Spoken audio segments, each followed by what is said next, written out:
কিয়ামত কিন্তু শুরু হয়ে গেছে। ওই যে আমাদের এন্টারকোটিক হুজুর কাজী ইব্রাহিম কিছুদিন আগে বলেছিলেন না যে কিয়ামত শুরু হয়ে গেছে, অনেকে সেটা নিয়ে হাসাহাসি মানে তামাশা করছিল, মশকরা করছিল।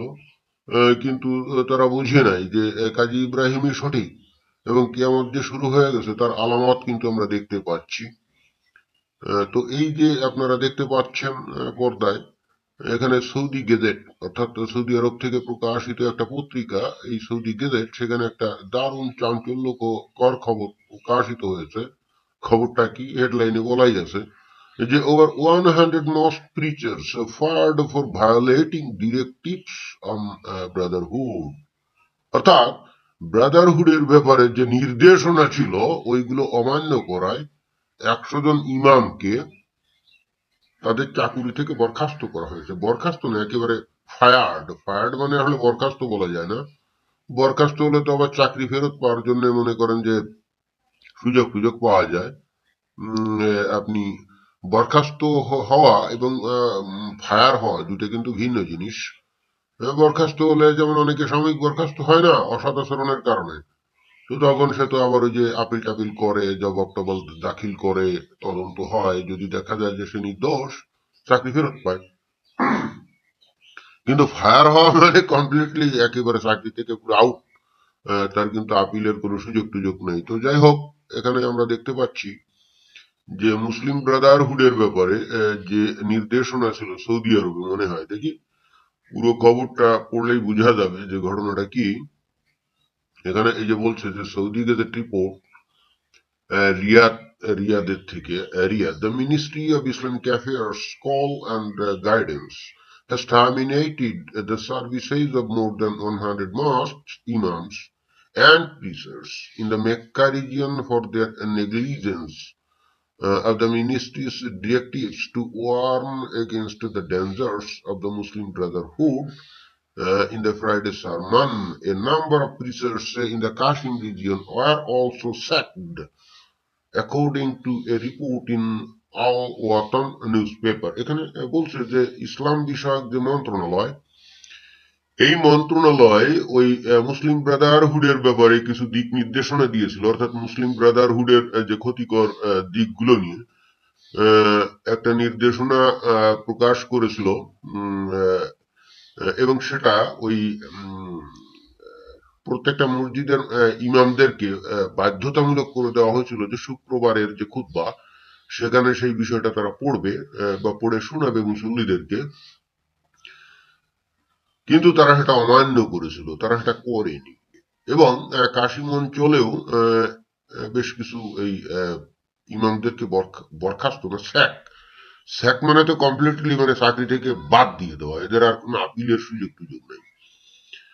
তো তারপরে কি বলছে, the General Department of Islamic Affairs Call and Guidance in the Mecca region requested the ministry to terminate the service of more than 100 preachers after a 2-week process of the head count of preachers who had ignored the ministry's directive through a circular from Minister of Islamic Affairs Sheikh Abdul Latif Al Shaikh। তার মানে Islamic অ্যাফেয়ারের যে মন্ত্রী আছে শেখ আব্দুল লতিফ আল শেখ, মানে শেখ আব্দুল লতিফ আর কি। তো এখান থেকে একটা তারা পরিপত্র জারি করেছিল। সেটা কি, যে তারা ইয়ে করবে, এই যে মুসলিম ব্রাদারহুড সম্পর্কে নিন্দাবাদ করবে, এবং তারা যে খুব ক্ষতিকর একটা সংগঠন এইগুলা বলবে তারা মসজিদের ওই ইয়েতে শুক্রবারে খুতবায়। কিন্তু 2 সপ্তাহ ধরে মন্ত্রণালয়ের পক্ষ থেকে মনিটর করা হয়েছিল যে এগুলা কারা কারা সঠিকভাবে ফলো করে। তো দেখা গেল যে ওই যে মক্কা অঞ্চলে এবং কাশিম অঞ্চলে এই বিষয়টা, এই মোটামুটি 100 জন যে টিচার মানে ইমাম, তারা এই বিষয়টা অমান্য করছে, তারা এটা পড়েনি, তারা জিনিসটাকে গুরুত্বের সাথে নেয়নি, তারা মুসলিম ব্রাদারহুডকে কি করেনি, নিন্দা জ্ঞাপন করে। The ministry had issued directives to preachers in almost across the kingdom to warn against the dangers posed by the Brotherhood in their Friday sermon on November 13. গত নভেম্বরের 13 তারিখে ওই মিনিস্ট্রি থেকে একটা প্রজ্ঞাপন জারি করা হয়েছিল এই মুসলিম ব্রাদারহুডের বিপদ সম্পর্কে। এই প্রজ্ঞাপনটা গোটা সৌদি আরবের সমস্ত মসজিদে জারি করা হয়েছিল এবং সেখানে কিছু দিক নির্দেশনা দেওয়া ছিল। They are also instructed to read out the major points of the statement issued by the Council of Senior Scholars, banning the Brotherhood after labeling it as a terrorist outfit. Saudi আরবে মুসলিম ব্রাদারহুডকে কিন্তু অনেক আগেই একটা terrorist group হিসেবে উল্লেখ করা আছে। এবং এটা হলো যে ওই যে সিনিয়র স্কলার যারা আছে সৌদি আরবে তারাই সর্বসম্মতিক্রমে তারা ফতোয়া জারি করেছিল। এবং ওই মসজিদে যে প্রজ্ঞাপন জারি করা হয়েছিল সেখানে বলা হয়েছিল যে ওই প্রজ্ঞাপনের থেকে যে কিছু বিভিন্ন নির্দেশনা আছে ওইগুলো কিন্তু পড়ে শোনাতে হবে সেখানে মুসল্লিদেরকে। The council of senior scholar said in its statement that the Muslim Brotherhood is a terrorist outfit that doesn't represent the Islamic way of life. The council warned against the Muslim Brotherhood, saying that it is a deviant group that calls for rebellion against the rulers. ওই যে senior স্কলারদের যে অনেক senior যে scholar senior যে আলেমরা তাদের একটা council আছে সৌদি আরবে, তো তারা একটা ফতোয়া জারি করেছিল বা তারা বলেছিল একটা বিবৃতিতে যে মুসলিম ব্রাদারহুড হলো একটা একটা জঙ্গি সংগঠন যারা নাকি ইসলামকে প্রতিফলন করে না বা ইসলামকে প্রতিনিধিত্ব করে না। এবং একই সঙ্গে বলছে যে এই কাউন্সিল সতর্ক করে দিয়েছিল এই মুসলিম ব্রাদারহুড সম্পর্কে, এটা বলে যে এটা এমন একটা গ্রুপ যারা নাকি শাসক তাদের বিরুদ্ধে বিদ্রোহ করার জন্য ইন্ধন যোগায় বা তাদের বিরুদ্ধে সার্বক্ষণিকভাবে তারা বিদ্রোহ করার প্রচেষ্টা চলে। The Brotherhood pursues its partisan goals that contradict the guidance of our true religion, and it is causing discord and inciting sedition, violence, and terrorism that are contrary to the teachings of Islam. এখানে বলছে যে এখানে মুসলিম ব্রাদারহুডের এমন ধরনের কিছু আছে, লক্ষ্য উদ্দেশ্য আছে যেটা নাকি ইসলামের মূল শিক্ষা বা নির্দেশনার বিরোধী, অর্থাৎ ইসলামের মূল যে শিক্ষা তার বিরোধী যে আদর্শ এইগুলো মুসলিম ব্রাদারহুড তারা প্রচার করে। এবং এইগুলো করে তারা বস্তুত ওই যে সমাজে একটা বিশৃঙ্খলা, তারপরে সন্ত্রাস এগুলা তৈরি করে এবং যেগুলো নাকি ইসলামের শিক্ষার বিরোধী। এবং কাউন্সিল বলেছিল তাদের একটা বিবৃতিতে, the council said in a statement quoting the verses from the Holy Quran and tradition of the Prophet. এই কথাগুলো বলছিল তারা বস্তুত ওই যে সিনিয়র কাউন্সিলের যে সিনিয়র যে স্কলারদের যে কাউন্সিল তারা কোরআন এবং হাদিসের থেকে কিছু কোটেশন দিয়েই কিন্তু মুসলিম ব্রাদারহুডকে তারা একটা টেরোরিস্ট অর্গানাইজেশন হিসেবে আখ্যায়িত করেছিল। Accordingly, mosque preachers across Saudi Arabia were united on November 13 in their sermons in warning the faithful against the dangers posed by the banned outfit. The clerics devoted their pre-prayer sermons to emphasize the crucial importance of unity and avoiding discord, warning against groups operating under the cloak of religion for mundane agenda, mainly the brotherhood. আচ্ছা, যাই হোক, মোটামুটি কথা হচ্ছে সব পড়ার দরকার নেই, যা পড়ার আমার মনে হয় যে শেষ হয়ে গেছে। এখানে বিষয়টা হচ্ছে যে আপনারা অনেকেই মুসলিম ব্রাদারহুডের কথা শুনে থাকবেন। 1928 খ্রিস্টাব্দে হাসান আল বান্না নামে একজন আলেমের দ্বারা এই মুসলিম ব্রাদারহুড তৈরি হয় এবং এটার মূল উদ্দেশ্য ছিল গোটা পৃথিবীকে ইসলামের পতাকা তলে নিয়ে এসে একটা খিলাফত প্রতিষ্ঠিত করবে। তো এখন 1928 সালে এটা কেন তৈরি করলো সেটাও বুঝতে হবে। আমাদের নবী 1400 বছর আগে বা 1450 বছর আগে ইসলামের প্রতিষ্ঠা করে খিলাফত প্রতিষ্ঠা করলেন এবং তার ধারাবাহিকতায় তো সবকিছু চলছিল।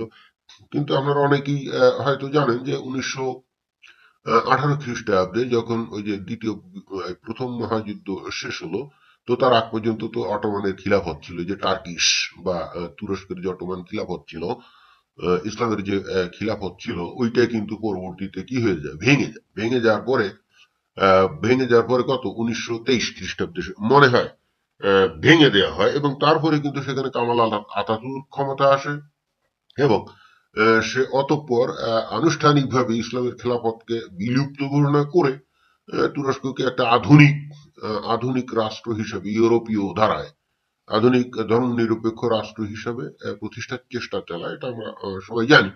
তো তখন কিন্তু মুসলমানদের কলিজায় আঘাত লাগে, কারণ শুধুমাত্র ওই যে আল্লাহ বিল্লাহ করলে আর নামাজ রোজা হজ জাকাত করলেই কিন্তু মুসলমান হওয়া যায় না। খাঁটি মুসলমান হতে গেলে যে কাজটা করতে হবে, যে দুনিয়ার সমস্ত মুসলমানরা একটা জাতি, এবং তারা একটা উম্মাহ তৈরি করবে, এবং তারা একটা খিলাফতের আন্ডারে থাকবে, যেটা নবীর আমলে শুরু হয়েছিল, এবং প্রথম বিশ্বযুদ্ধ অবধি সেটা কিন্তু চলেছিল। এখন সেই খিলাফত জিনিসটা যখন ধ্বংস হয়ে গেল, তখন কিন্তু মুসলমানদের কলিজায় আঘাত লাগে, এবং আমরা যদি ইতিহাস পড়ে থাকি দেখা যাবে যে তখন ওই খিলাফত যখন ধ্বংস হয়ে যাওয়ার পরে ওই খিলাফতকে পুনঃপ্রতিষ্ঠিত করার জন্য ভারতীয় উপমহাদেশে কিন্তু একটা ব্যাপক, মুসলমানদের মধ্যে একটা ব্যাপক আন্দোলন তৈরি হয়, যেটাকে আমরা বলি খিলাফত আন্দোলন। ইংরেজদের কাছে দিন দরবার করে বলা হয় যে ঠিক আছে, একটা প্রতীক কিভাবে হলো একটা খিলাফত রাখা জরুরি, এটা মুসলমানদের প্রাণের দাবি, কিন্তু ওই ইংরেজরা কিন্তু এগুলো পাত্তা পুত্তা দেয়নি। উল্টে তারা ওই যে কামাল আতাতুর্ককে আরো উস্কিয়ে দেয়, যাই ঠিক আছে, তুমি তুরস্ককে আধুনিক রাষ্ট্র হিসেবে গড়ে তোলো। তো যখন সব আন্দোলন, সব চাওয়া পাওয়া, দাবি দেওয়া এগুলো ব্যর্থ হয়ে গেল, তখনই কিন্তু বস্তুত হাসান আল বান্না মুসলমানদের হৃদয়ের এই ব্যথা অনুভব করে উনি বুঝতে পারলেন যে উম, এতদিন খিলাফত ছিল, মুসলমানরা যে কোনো ভাবে হোক ইসলামের একটা দিক নির্দেশনা পেত, ইসলামের ছায়াতলে তারা থাকতো, তারা একটা আমব্রেলার নিচে থাকতো। খিলাফত চলে যাওয়ার ফলে তো তারা বিচ্ছিন্ন হয়ে যাবে, তাদের মধ্যে ঐক্য থাকবে না। সুতরাং এটা তো মুসলমানদের ধ্বংসের কারণ হবে। তো এই জিনিসগুলো উপলব্ধি করে মিশরের একজন আলেম হাসান বান্না, উনি কিন্তু 1928 খ্রিস্টাব্দে একটা বিকল্প একটা ধারা তৈরি করার জন্য উনি মুসলিম ব্রাদারহুড তৈরি করলেন, এবং এটা শুধুমাত্র মিশরের সংগঠন ছিল না। এটা যদি কেউ মনে করে যে এটা মিশরের সংগঠন, তাহলে সে ভুল করবে। It was not just a local organization of Islam. It was a pan-world. pan-world means মানে গোটা বিশ্বব্যাপী আর কি। তো প্যান ওয়ার্ল্ড ইসলামিক অর্গানাইজেশন ছিল, যেটা হলো মুসলিম ব্রাদারহুড, এবং তাদের মূল লক্ষ্য এবং উদ্দেশ্য ছিল যে গোটা পৃথিবী একদিন আবারও ইসলামের পতাকা তলে আসবে, এবং গোটা পৃথিবী একটা খিলাফতের অধীনে থাকবে। এবং পরবর্তীতে গোটা বিশ্বে আজকে আমরা যে বহু ইসলামিক যে সংগঠন আমরা দেখি, এগুলোর কিন্তু মাতৃ সংগঠন কিন্তু এই মুসলিম ব্রাদারহুড। এবং এর পরে জামায়াত ইসলামের যে মূল যে প্রতিষ্ঠাতা আবুল আলা মওদুদী, উনি কিন্তু নিজেও এই বিষয়টা অনুধাবন করেন যে এই খিলাফত ধ্বংস হয়ে যাওয়ার পরে উনিও কিন্তু অনুধাবন করেন যে মুসলমানদের একটা আমব্রেলার নিচে থাকা উচিত। তো উনি তখন এই যে হাসান আল বান্নার সাথে উনি দেখা সাক্ষাৎ করেন, কথা টথা বলেন, এবং ওনার নিজস্ব চিন্তা চেতনা ছিল। পরবর্তীতে উনি নিজেই হাসান আল বান্নার আদর্শে আদর্শায়িত হয়ে সেখান থেকে কিছু ধারা উপধারা এগুলো সংগ্রহ করে তিনি কিন্তু এসে সম্ভবত 1940 বা 41 সালের দিকে উনি এই নাকি আরো একটু আগে, আমি সনটা ঠিক বলতে পারছি না, তো উনি কিন্তু তখন এই ভারতীয় উপমহাদেশে এসে উনি জামায়াত ইসলামী প্রতিষ্ঠা করে। এবং এই জামায়াত ইসলামীটা কিন্তু বস্তুত এই মুসলিম ব্রাদারহুডেরই কিন্তু একটা মোটামুটি সিস্টার অর্গানাইজেশন বলা যায়। তো এদের উভয়েরই লক্ষ্য কিন্তু গোটা পৃথিবীকে ইসলামের পতাকা তলে আনা, এবং আবার খিলাফতকে প্রতিষ্ঠিত করা। দেখুন, তাহলে এরা কিন্তু একেবারে খাঁটি ইসলামের তরিকায় আছে, খাঁটি ইসলামের পথে আছে, এবং এরা অত্যন্ত উচ্চ শিক্ষিত লোক। এরা কিন্তু কোরআন হাদিস চর্চা করে, এবং কোরআন হাদিসের মর্মবাণী কি তারা তা অনুধাবন করে। এখন এই ধরনের একটা সংগঠনকে সৌদি আরব যদি বলে যে এটা ক্ষতিকর একটা সংগঠন, এটা নাকি ইসলামের বিরোধী, তাহলে আহ, এটাকে কি কিয়ামতের লক্ষণ বলা যায় না? কারণ হচ্ছে যে সৌদি আরবকে গোটা দুনিয়ার মুসলমানরা, অন্য দেশের কথা বলতে পারি না, অ্যাটলিস্ট বাংলাদেশের মুসলমানরা তো মনে করে যে সৌদি আরব হলো ইসলামের একেবারে আদর্শ ভূমি, সুতি কাগার, মক্কা মদিনার সেই পবিত্র জায়গা সব সৌদি আরবে। সৌদি আরবে একেবারে খাঁটি শরিয়া বিধান চালু আছে। তো সুতরাং বাংলাদেশের মুসলমানরা তো সেটাই মনে করে। এখন সেই সৌদি আরব যদি মুসলিম ব্রাদারহুড নামক সারা বিশ্বে ভীষণ রকম প্রভাবশালী যে সংগঠন, আজকে ওই যে বললাম যে গোটা পৃথিবীতে বিভিন্ন মুসলিম দেশে বা মুসলিম দেশে যে ইসলামী সংগঠনগুলো আছে, তারা প্রত্যক্ষ অথবা পরোক্ষ ভাবে এই মুসলিম ব্রাদারহুডের আদর্শ দ্বারা কিন্তু প্রভাবান্বিত। এবং তাদের বহু বিধিবিধান, নীতিমালা, অর্থাৎ তাদের যে কনস্টিটিউশন আছে, তাদের যে যে ধারা এবং উপধারাগুলো আছে, সেগুলো কিন্তু বস্তুত এই মুসলিম ব্রাদারহুডের কাছ থেকেই বস্তুত ধার করে নেওয়া। তো গোটা পৃথিবী ব্যাপী যারা নাকি এত প্রভাবশালী, যাদের চিন্তা এত প্রভাবশালী, এবং যাদের ছাড়া বস্তুত ইসলামী কোন অর্গানাইজেশন তৈরি করা যায় না, সৌদি আরব বলছে কি ওরা নাকি ইসলাম বিরোধী, চিন্তা করা যায়। তার মানে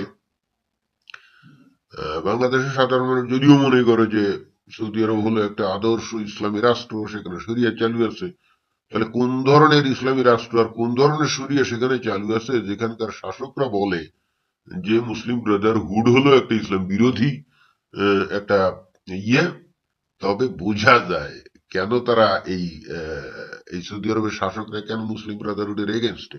কারণ এই যে একটা কথা এখানে বলা আছে না, যে তারা ওই যে এখানে যে বলা আছে না যে the council warned against the Muslim Brotherhood, saying that it is a deviant group that calls for rebellion against the rulers, অর্থাৎ শাসকদের বিরুদ্ধে বিদ্রোহ ঘোষণা ডাক দেয়।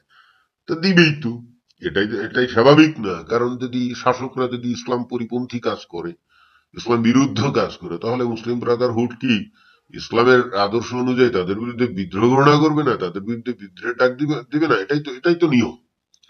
একজন মুসলমান হিসাবে, একটা মুসলিম সংগঠন হিসাবে তাদের কি দায় দায়িত্ব যে সমাজে যদি ইসলাম বিরোধী কাজ হয়, বা সমাজের মানে মুসলিম দেশে যদি শাসক যদি ইসলাম বিরোধী কাজ করে, তাহলে তার বিরুদ্ধে তারা বিদ্রোহ ঘোষণা করবে না? এটাই তো স্বাভাবিক। অথচ এবং এটা বোঝা যাচ্ছে সৌদি আরবে যে বা রাজবংশটা আছে, তারা তো আসলে যে জীবনযাপন করে, ল্যাভিশ লাইফ লিড করে, তারা মদ মাগিবাজি করে, জুয়া খেলে, তারা মানে দেশের মধ্যে তারা হয়তো জোর করে সারিয়া ঠিকই প্রতিষ্ঠিত করে রাখে, কিন্তু সারিয়ার আন্ডারে থাকা জীবন তো একেবারে কি বলা যায় একঘেয়েমি জীবন, তাই না? আপনি গান গাইতে পারবেন না, গান শুনতে পারবেন না, খেলাধুলা করতে পারবেন না, খেলাধুলা দেখতে পারবেন না, আপনার মনোরঞ্জনের মানে চিত্ত বিনোদনের কোনো সুযোগ নাই। তো এরকম একটা সমাজে মানুষ কিন্তু বেশি দিন বাঁচতে পারে না। বাংলাদেশের মানুষ একটা কালচারাল পরিবেশে দীর্ঘদিন বাস করতে করতে এইটার হয়তো মানে মাহাত্ম্যটা ভুলে গেছে। তারা এখন গান বাদ্য বন্ধ করে দিয়ে, মানে কালচারাল যাবতীয় কিছু সব বন্ধ করে দিয়ে তারা এই ধরনের একটা বদ্ধ সমাজে যাওয়ার জন্য কিন্তু স্বপ্ন দেখে। কিন্তু সৌদি আরবের লোকজন দীর্ঘদিন শরিয়ার মধ্যে থাকতে থাকতে, দীর্ঘদিন ধরে থাকতে থাকতে তারা তাদের ভিতরে কিন্তু ওই জিনিসটা কিন্তু আছে, যে তারা কিন্তু আসলে বিরক্ত হয়ে গেছে, ভিতরে ভিতরে ফ্রাস্ট্রেটেড হয়ে গেছে। তাদের টাকা পয়সার অভাব নেই, তাদের খাওয়া দাওয়া থাকার কোনো সমস্যা নেই, কিন্তু শুধুমাত্র খাওয়া দাওয়া থাকলেই তো আর মানুষ সন্তুষ্ট থাকে না, হ্যাপি থাকে না। মানুষ তো আর গরু ছাগল না, মানুষ তো আর জঙ্গলের পশু না যে শুধুমাত্র খাওয়া আর ওই যে যৌন ক্রিয়া করে বংশ বৃদ্ধি ছাড়া আর কোনো লক্ষ্য নেই। মানুষ তো খাওয়া দাওয়ার পরেও, যৌন ক্রিয়ার পরেও তার একটা চিত্ত বিনোদনের একটা বিষয় থাকে, যেখানে তার লাগে সঙ্গীত, হয়তো খেলাধুলা করা, অথবা বন্ধু বান্ধবের সঙ্গে একটু আড্ডা টাড্ডা দেওয়া, বা যে কোনো বিষয় একটু ডিবেট করা, মুক্তভাবে চিন্তা করা, এই জিনিসগুলো তো লাগে। এখন সৌদি আরবে দীর্ঘদিন ধরে এই শরিয়া চালু হওয়ার ফলে সেখানে লোকজন তো আস্তে আস্তে ইনঅ্যাক্টিভ হয়ে গেছে, অথর্ব হয়ে গেছে। ফলে এবং ওইভাবে অথর্ব হয়ে গেল সৌদি পরিবারের লোকজন, কিন্তু বিষয়টা ওইভাবে তারা কিন্তু ওইভাবে জীবনযাপন করে না। হয়তো সৌদি আরবের ভিতরে তারা হয়তো ওপেনলি এগুলো কোনো কিছুই করে না, তারা মনোরঞ্জনের জন্য তাদের ব্যক্তিগত বিমান আছে, তারা এ দেশ ও দেশে চলে যায়, সিঙ্গাপুরে চলে যায়, থাইল্যান্ড চলে যায়, আমেরিকাতে চলে যায়, ইউরোপে চলে যায়, যেমন ইচ্ছে খুশি মজা ফুর্তি আনন্দ করে। তার মানে দেশের জনগণকে আহ, কোন রকম আনন্দ ফুর্তির সুযোগ না দিয়ে নিজেরা কিন্তু ঠিকই বিভিন্ন জায়গায় যে সেটা করে। যদিও আমরা জানি যে সৌদি আরবের লোকজন নাকি সপ্তাহান্তে ওই যে বাহারাইন টাহারাইন কোথায় জানি চলে যায়। ওরা তো আর সবাই ডেলি ডেলি তো আর বিদেশ বিয়ে যেতে পারে না, তো বাহারাইন যে সেই মজা ফুর্তিটা করে। তো আমি যেটা বলতে চাচ্ছি, সৌদি আরবের বাদশাহ যদি এই ধরনের কাজ কাম গুলো করে, এগুলো তো আর গোপন থাকে না, এগুলো তো আর গোপন থাকে না, এগুলো তাহলে হয়ে যায়। আমরা ওই যে কিছুদিন আগে শুনেছিলাম যে সৌদি যে বর্তমান প্রিন্স সালমান, উনি একবার নাকি যে ওই কয়েক মাস আগে, মানে হয়তো 7-8-10 মাস বা 1 বছর আগে হতে পারে, মালদ্বীপের যে ওই ওখানে যে ট্যুরিজম যে রিসর্ট গুলো আছে সব নাকি ভাড়া করে ফেলছিল কয়েক সপ্তাহের জন্য। এবং উনি শত শত নারী, তারপরে বন্ধু বান্ধব, মানে দুনিয়াদারি সবকিছু নিয়ে ওখানে মজা টজা করবেন বলে উনি এগুলো করছিলেন। তো এগুলো তো খবর প্রচার হয়ে যায়, তাই না? তো স্বাভাবিকভাবে মুসলিম ব্রাদারহুড যখন শোনে যে সৌদি আরব ইসলামের সুতি জায়গা আর ইসলামের মূল জায়গা, পবিত্র জায়গা, তো সেখানে শাসক যদি এই ধরনের ল্যাভিশ লাইফ লিড করে এবং তাদের জীবনযাত্রা যদি কমপ্লিটলি কন্ট্রিয়ারি টু ইসলামিক রুলিং হয়, ইসলামিক ডক্ট্রিন হয়, ইসলামিক ইডিওলজি হয়, তো তখন তারা কথা বলবে না, তখন তারা সৌদি আরবের লোকজনকে কি করবে না, উৎসাহিত করবে না, যাই এই ধরনের বাদশাহ রাজা বাদশাহ যারা ইসলাম বিরোধী জীবনযাপনে লিপ্ত তাদেরকে উচ্ছেদ করে এখানে খাঁটি ইসলামী শাসন কায়েম করে, খিলাফত কায়েম করে, এটা তো বলতেই পারে। তো মুসলমান হিসেবে সেটাই তো দায়িত্ব। অথচ সৌদি রুলার বলতেছে যে ওরা এটা ইসলাম বিরোধী কাজ। ইসলামের কোথাও কি বলা আছে নাকি ইসলামের বিধিবিধান কোথাও লঙ্ঘন করলে তার প্রতিবাদ করা হলে ইসলাম বিরোধী কাজ? এ ধরনের কোনো কথা কোথাও আছে? আমি তো অন্তত দেখিনি, আমি তো অন্তত দেখিনি। তো যাই হোক, এখন বিষয় হচ্ছে যে খোদ ইসলামের পথে থাকলে সেটা ইসলাম বিরোধী বলে আখ্যায়িত করা, ঘোষিত হওয়া, এবং ইসলামের পথে থেকে ইসলামের কাজ করলে যদি চাকরি থেকে বরখাস্ত হতে হয়, তাহলে তো বুঝতেই হবে যেটা কিয়ামতের লক্ষণ। মানে যেখানে নাকি ইসলাম বিরোধী কাজটাই হলো আসল কাজ, আর ইসলামের কাজ হলো অপরাধমূলক কাজ, এবং যার জন্য চাকরি থেকে বরখাস্ত হতে হয়, জীবন সংশয় হয়।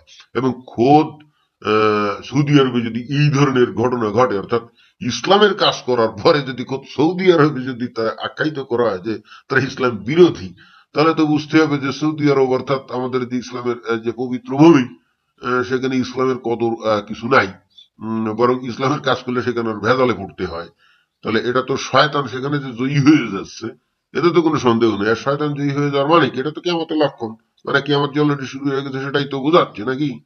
এবং এছাড়াও আমরা তো জানি যে শয়তান সেখানে বিজয়ী হয়ে যাচ্ছে। এই যে সৌদি প্রিন্স সালমান সেখানে কি কাফে, তারপরে মানে নাইট ক্লাব, তারপরে এই ধরনের নাকি কত নারীদেরকে ওই যে ড্রাইভিং লাইসেন্স দেওয়া, আবার নারীরা নাকি যেমন ইচ্ছে খুশি যেদিকে ইচ্ছে খুশি এখন চলে যেতে পারবে, তাদের আর পুরুষ মারাম লাগবে না, পুরুষের অনুমতি লাগবে না। নট অনলি দ্যাট, এমনও বলা হয়েছে যে সেখানে সাম্প্রতিক কালেরই খবর, সেখানে নাকি যে কেউ এখন ওই যে বয়ফ্রেন্ড গার্লফ্রেন্ড হিসাবে বসবাস করতে পারবে, হোটেল মোটেলে থাকতে পারবে, তারা কি স্বামী স্ত্রী এগুলো প্রশ্ন করা হবে না। তো এগুলো তো সৌদি আরবে যেখানে নাকি আমাদের নবী জন্মগ্রহণ করেছেন, ইসলামের প্রচার হয়েছে, আল্লাহ যেখানে রহমত বর্ষণ করেছে, তো সেখানে যদি এখন এই ইসলাম বিরোধী কাজের যদি জয় জয়কার হয় এবং সরকার যদি আইন করে সেটাকে বাস্তবায়ন করে, এবং একই সঙ্গে যারা নাকি ইসলামের কথা বলে তাদেরকে যদি অপরাধী হিসাবে গণ্য করে, অর্থাৎ তাদের কর্মকাণ্ডকে অপরাধ হিসাবে গণ্য করে যদি তাদেরকে চাকরি থেকে বরখাস্ত করে বা জেল হাজত ফাঁস দেয়, না অন্য কথায় তারা তো ইসলামী যে একটা অপরাধমূলক যে বিধিবিধান বা আদর্শ সেটাই তো হলে তারা বুঝাতে চাচ্ছে নাকি? এখানে ওই লোকগুলাকে জেল হাজত দেওয়ার অর্থ কি, বা তাদের চাকরিকে বরখাস্ত করার মানে কি? ওরা তো ইসলামের কথা বলছিল, তো ওদেরকে শাস্তি দেওয়া মানে ওরা যে কাজ করছে সেটাকে অপরাধ হিসাবে গণ্য করা। তার মানে সৌদি প্রশাসন যে বস্তুত ইসলামের কর্মকাণ্ডকে অপরাধ হিসাবে গণ্য করছে সেটাই তো বুঝায়। তো এটা শয়তান সেখানে বিজয়ী হয়ে যাচ্ছে না? তো শয়তান যদি খোদ আরব দেশে যেখানে আল্লাহর নবী আগমন করেছিলেন, যেখানে আল্লাহর কালাম নাজিল হয়েছিল, কোরআন নাজিল হয়েছিল, তো সেখানে কোরআনের বাণীকে যদি তারা এখন অপরাধমূলক বাণী হিসেবে গণ্য করে, নবীর বাণীকে যদি তারা অপরাধ ক্রাইম হিসাবে গণ্য করে, তাহলে এটা তো কিয়ামত তো এটাই। বাস্তব কিয়ামতের তো দরকার নেই। মানে বাস্তব কিয়ামত বলতে ওই যে আল্লাহ হাতের মুঠায় আকাশকে নিয়ে না ইয়ে করবে, মানে পাহাড়কে একেবারে গুড়া গুড়া করে দেবে। আহ, ওটাকে আমরা যদি প্রতীকী কিয়ামত বলি, মানে ওটা হয়তো একটা প্রতীকী কিয়ামত, কিন্তু বাস্তব কিয়ামত মানে কি? বাস্তব কিয়ামত মানে ইসলাম ধ্বংস হয়ে যাওয়া, তাই তো? বাস্তব কিয়ামত যেটা আমরা বুঝবো, যদি আমরা একটু অন্যভাবে একটু ইন্টারপ্রিট করি কিয়ামতকে, যে দুনিয়া থেকে ইসলাম ধ্বংস হয়ে যাওয়াটাই হলো আসলে কিয়ামত। তো সেটা তো অলরেডি শুরু হয়ে গেছে খোদ সৌদি আরবেই, তাই না? এবং এটা তো আমরা খবর থেকে টেরও পাচ্ছি। তো এই বিষয়গুলো যদি আমাদের এই বাংলাদেশের মানুষগুলো ভালো করে বোঝে, আমার মনে হয় তাতে তাতে মঙ্গল। এবং তাদের উদ্দেশ্যে আরো একটা কথা বলতে চাই, যে সৌদি আরবে এতদিন যে শরিয়া চালু ছিল, সেটা কিন্তু সম্ভব এভাবেই, যে সেখানে একেবারে তেলের খনি আছে, বিক্রি করে তার একটা মোটামুটি একটা উল্লেখযোগ্য অংশ জনগণের মধ্যে তারা বন্টন করে দিত, তারা খাইতো দাইতো আর আল্লাহ বিল্লাহ করতো। এই আপনি শরিয়া যদি একটা দেশে চালাতে চান, তাহলে আপনার এই ধরনের প্রাকৃতিক একটা ব্যাপক সম্পদ থাকতে হবে, যেটা বিক্রি করে জনগণকে দিবেন, আর জনগণকে বলবেন এই জনগণ তোমরা যাও মসজিদে যে নামাজ টামাজ পড়ে গেলা। কিন্তু আপনার যদি প্রাকৃতিক সম্পদ যেগুলো বিক্রি করে আপনি অর্থ উপার্জন করতে পারবেন না, আপনাকে যদি কাজ করে ব্যবসা বাণিজ্য করে কোনো প্রোডাকশন করে তারপরে সেগুলো বিক্রি করে অর্থ উপার্জন করে আপনাকে যদি বাঁচতে হয়, তাহলে কিন্তু আপনি সৌদি আরবের মতো শরিয়া চালু করতে পারবেন না। কারণ হচ্ছে আপনি যখনই প্রোডাকশন তৈরি করবেন, তখন সেগুলো বিক্রির জন্য তো আপনার ইহুদি নাসারা কাফেরদের কাছে যেতে হবে। তো আপনি ইসলাম অনুযায়ী তো তাদের সাথে সম্পর্ক রক্ষাই করতে পারবেন না। তাহলে আপনি বিক্রি করবেন কিভাবে? তাহলে আপনি অর্থ উপার্জন করবেন কি করে? তাহলে আপনি শরিয়া চালু করবেন কি করে? কারণ আপনি ইহুদি নাসারা কাফেরদের সাথে বন্ধুত্ব করবেন, আবার বলবেন আমরা শরিয়া শরিয়া, সেটা তো হয় না। সেটা তো আরো মস্কারি হয়ে যায়, তাহলে তো আল্লাহ আরো খেপে যাবে। তখন আপনি তো পুরোপুরি মুনাফিক। আপনি তো তাহলে পুরোপুরি মুনাফিক। আল্লাহ কিন্তু কাফেরদেরকে অত ঘৃণা করে না, যতটা নাকি মুনাফিকদেরকে ঘৃণা করে। তারপরে মনে করেন যে এটাই একটা মূল মূল পয়েন্ট। বাংলাদেশে যদি আপনি সরিয়ে চালু করতে চান, বাংলাদেশে তো তেলও নাই, গ্যাসও নাই, স্বর্ণও নাই, রূপাও নাই, হীরাও নাই, ইউরেনিয়ামও নাই। আপনি কি বিক্রি করে জনগণকে দিবেন? আপনি কিছুই বিক্রি করে জনগণকে আপনি ঘুরি রাখতে পারবেন না। তো তাদেরকে অবশ্যই ইহুদি নাসারা কাফেরদের সাথে দোস্তালি করে তাদের কাছ থেকে বাণিজ্যিক সুবিধা টুবিধা নিয়ে আপনার জনগণের আপনার চাহিদা পূরণ করতে হবে। আপনি তো সেটা করতে পারবেন না। অর্থাৎ বাংলাদেশে আপনি সরিয়া চালু করে কল্পনা করতে পারেন, কিন্তু আপনি যদি সেটা করেনও কোনোদিন জোর করে, হয়তো জনগণের সাপোর্ট নিয়ে, তাহলে আপনি, আমি বলে দিলাম যে উইদিন 6 মান্থস বাংলাদেশের অবস্থা হবে ওই যে 47 সালের যে দুর্ভিক্ষের মন্বন্তর বা মানান্তর বলি আমরা অনেক সময় শুনি, আমাদের যারা পুরনো যে জেনারেশন আছে তারা এখনো বলে, আহ, ওর চেয়েও ভয়াবহ অবস্থা হবে। ওর চেয়েও ভয়াবহ অবস্থা হবে। এমনকি ওই যে বর্তমানে আফগানিস্তান টিস্তানের যে অবস্থা না, তার চেয়েও ভয়াবহ অবস্থা হবে। কারণ আফগানিস্তান তো লোকজন কম, বাংলাদেশে তো লোকজনের ঘনত্ব অত্যন্ত বেশি। তো আপনি যদি ব্যবসা বাণিজ্য করতে না পারেন, বহির্বাণিজ্য যদি করতে না পারেন, তো নিত্য প্রয়োজনীয় দ্রব্য সামগ্রী বাংলাদেশে আনতে পারবেন না। এবং এর ফলে এটা কিন্তু ওই যে আপনার কৃষি ফসলের উপরেও প্রভাব বিস্তার করবে। অর্থাৎ আপনি ফসলও ঠিক মতো আপনি উৎপাদন করতে পারবেন না, কারণ আপনার উচ্চ ফলনশীল যে বীজ বিদেশ থেকে আনেন, যে কীটনাশক বিদেশ থেকে আনেন, যে সার বিদেশ থেকে আনেন, এগুলো আপনি আনতে পারবেন না। কারণ আমরা অমুসলিম দেশের সাথে আপনি দোস্তালি করতে না হলে তো ওগুলো আপনি আনতে পারবেন না। তো ওগুলো আনতে না হলে তো আপনার ফসলও হবে না, তাহলে ফসলও মার খেবে। তো 2 দিন পরে 18-19 কোটি লোক আপনার কি করবেন? আপনার তো দুর্ভিক্ষ হবে। এখন ওই তাইরে নাইরে করে আপনারা মানে ইহুদি নাসারা কাফেরদের সাথে ব্যবসা বাণিজ্য করে মোটামুটি ভালোই আছেন। আর খালি মনে মনে কল্পনা করেন সরিয়া আইন সরিয়া আইন সরিয়া আইন। আরে বাবা, সরিয়া আইন করলে শুধুমাত্র আপনি ব্যবসা, আপনি যদি তখন হাতে পায়ে ধরে অমুসলিমদের সাথে ব্যবসা বাণিজ্য করতে চান, তারা তো আপনার সাথে করবে না। তখন বলবো আরে এরা তো মানে অন্য লাইনে চলে গেছে, আমাদেরকে তো এখন ঘৃণা করে, সো ওদের সাথে আমরা ব্যবসা বাণিজ্য করবো না। এবং তখন শুধু করব না তাই না, তারা সার্বিকভাবে আপনাকে ধ্বংস করারও চেষ্টা করবে।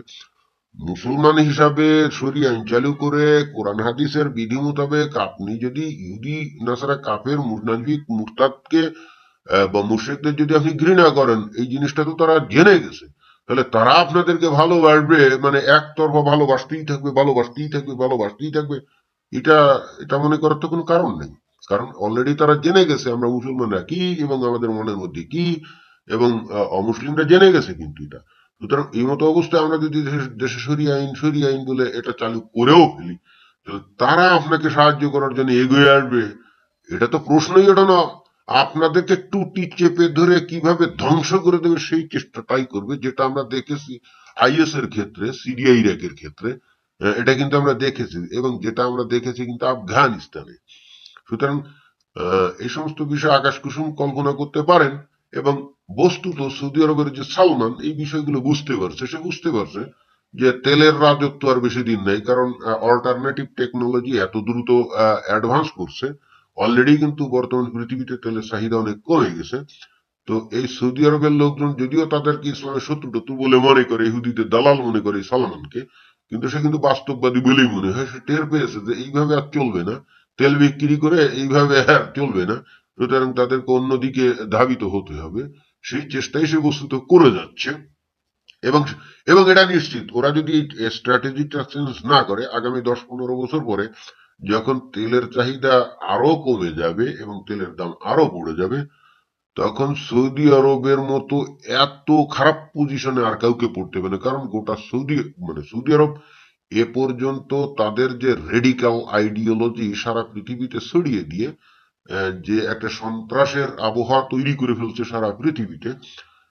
অলরেডি কিন্তু পশ্চিমা বিশ্ব সৌদি আরবকে কিন্তু মারাত্মক রকম ভাবে একটা, মানে তাদের তাদের তাদের যে বুক লিস্ট আছে সেখানে কিন্তু খুব খারাপ ভাবেই তাদেরকে আছে, কিন্তু এখনো কিছু বলে না, যেহেতু এখনো সেখান থেকে তেল টেল নিতে হয়, জন্য আপাতত চুপ আছে। কিন্তু যখন আর তেলের নির্ভরতা থাকবে না, তখন সৌদি আরবকে কলার খোসার মতো, মানে কলার ওই যে খোসার মতো যেমন ফেলে দেয় না, ওর তো খারাপ ভাবে ফেলে দিবে। এবং তখন কিন্তু সৌদি আরব যে কোন পর্যায়ে পড়বে, আহ, এইটা কিন্তু কিছুটা হলেই সালমান টের পেয়ে গেছে, এবং টের পেয়ে গেছে বলেই কিন্তু সে কিন্তু তার দেশের এই সিস্টেমটাকে চেঞ্জ করার চিন্তা করছে। কিন্তু যত যাই করুক না কেন, সেটা তো আবার ইসলাম বিরোধী, তাই না? মানে ইসলামের পরিপন্থী। তো তো মুশকিলটা হচ্ছে বাংলাদেশের মুসলমান যারা এই দেশের যে সরকার যে কোনো ভাবে হোক বিদেশের সাথে ব্যবসা বাণিজ্য করে দেশের অর্থনৈতিক উন্নতি আস্তে আস্তে তো সামনের দিকে এগিয়ে নিয়ে যাচ্ছে। এরা আসলে কল্পনা করতে পারছে না যে শরিয়া আইন হলে কি অবস্থা হবে। এবং আমার মনে হয় যে যতদিন শরিয়া আইন চালু না হবে ততদিন এরা এটা বুঝবেও না। সুতরাং ওই দিক দিয়ে আমি চিন্তা করি যে বাংলাদেশে কিছুদিনের জন্য শরিয়া আইন চালু হলে খারাপ হতো না। অ্যাটলিস্ট যত কথাই বলা হোক না কেন, এরা মোটা বুঝেই না। কিন্তু একই সঙ্গে খারাপও লাগে। তাই যদি হয়, দেশ তো 1000 বছর পিছিয়ে যাবে, তখন আর সামনে এগোনোর তার কোনো রাস্তাই থাকবে না। যেমন আফগানিস্তান, এই আফগানিস্তানে আপনি যদি এখন পরিপূর্ণভাবে শান্তি ফিরেও আসে, মানে তালেবান টান যদি না থাকে, তাহলে এই দেশটা আবার স্বাভাবিকভাবে ফিরে আসতে তার কয়েক শত বছর লাগবে। এতে কিন্তু কোনো সন্দেহ নেই। বাংলাদেশের অবস্থা কিন্তু ওরকমই হবে। তো ওই রিস্কটা যখনই মনে ভাবি যে দেশে সরিয়ে হোক, তখনই তো আবার সামনে এমন অবস্থা, মানে ভবিষ্যতের যে ভয়াবহ চিত্রটা বেশি ওঠে, যে বাংলাদেশ তাহলে তো 500 বছর মিনিমাম কমসে কম পিছনে পড়ে যাবে। সেখান থেকে আবার ফিনিক্সের মতো সাইঘর্ষ থেকে কি আবার উঠে দাঁড়াতে পারবে কোনোদিন? আমার কাছে মনে হয় যে পারবে না। কারণ অন্যান্য দেশ তো তখন রেসে এগিয়ে যাবে, তাই না? রেসে তো কেউ, মানে ঘোড়ার রেসে কেউ তো আর দাঁড়ায় নেই। আমরা দাঁড়ায় যেতে চাই, আমরা দাঁড়িয়ে গিয়ে আমরা পিছনে চলে যেতে চাই। অন্য দেশ তো পিছনে যেতে চায় না, তারা দাঁড়াতেও চায় না, তারা তো দৌড়ানোই আছে। তো আমরা যদি এখন হঠাৎ করে দাঁড়িয়ে যাই এবং কিছু পিছিয়ে যাই, তো অন্য ঘোড়াগুলো তো অনেক এগিয়ে যাবে, তাই না? সুতরাং সার্বিকভাবে চিন্তা করলে বিষয়টা মানে খুবই দুঃখ দেয়। পরিশেষে আমি যেটা বলতে চাই, যে ওই টার্কোটি খুজুর আমাদের কাজী ইব্রাহিম, তার ভবিষ্যৎবাণী রাইট, তার মূল্যায়ন রাইট, কিয়ামত শুরু হয়ে গেছে। সুতরাং সাবধান।